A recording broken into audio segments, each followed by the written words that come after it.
Want to know the secret to the cheapest month to go on a cruise? I've got what you need to know about how to get the lowest prices up next.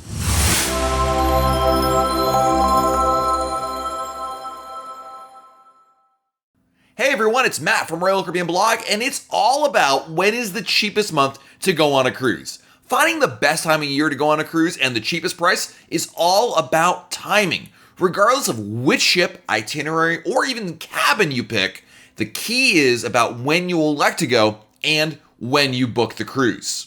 All cruise cost factors being equal, the cheapest time to go on a cruise is when most others are busy or unwilling to go on that same sailing.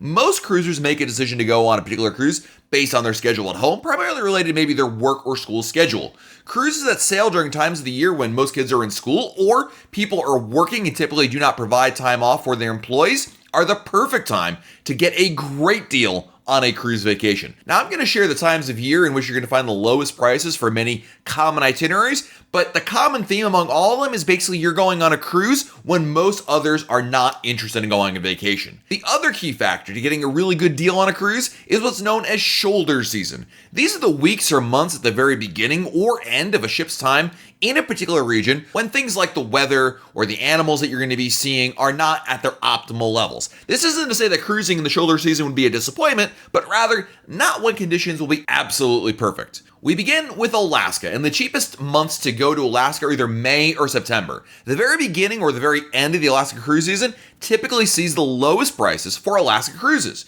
Generally speaking, May and September have the coldest temperatures in the season, and it's also the time of year when school is still in session. Next up is Australia and New Zealand, and if you're cruising down under, the busy months are around December and January, and that's because it's Australia's summer and also the most expensive prices. Royal Caribbean concludes its cruise season in April or May, so if you could snag a cruise then, you'll find some great deals. In addition, November is typically a less in-demand month.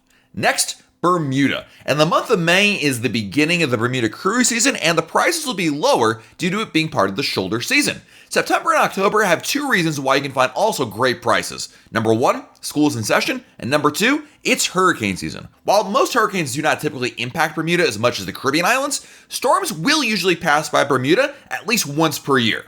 All right, let's move on to Canada and New England cruises. And the weather is all about why you might want to cruise to Canada or Bermuda, and the months of May or October are not typically the most popular type of weather. In both these months, the weather is usually the coldest of the cruise season, with late October being especially cooler. New England can still be moderately warm during these months, but Canadian cities cool down quicker due to their latitude.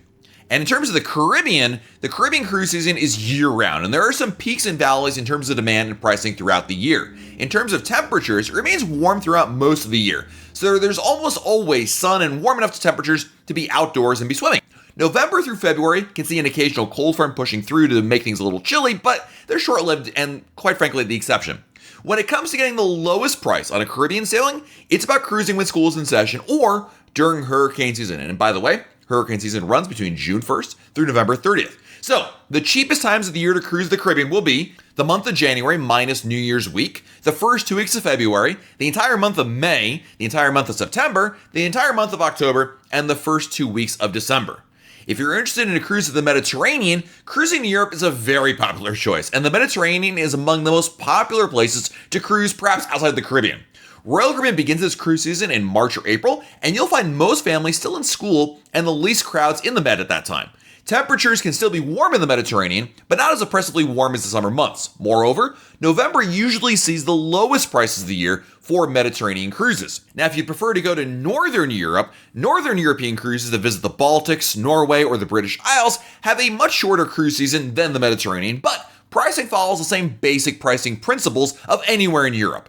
May or October is a great time of year because you're going during shoulder season, while temperatures and demand are lower will get you the lowest prices of the season. So there you go, the months of the year when you can typically find the cheapest cruise fares out there. Hopefully this helps you save a few dollars and be able to spend more money on perhaps an awesome shore excursion or even better, another Royal Caribbean cruise. And I'd love to hear what you think. Did we miss a time of year you think is a great value, or did we hit the nail on the head? Let us know in the comments below. Be sure to like this video because it really helps our channel out as well. This has been Matt from RoyalCaribbeanBlog.com, and we'll talk again real soon.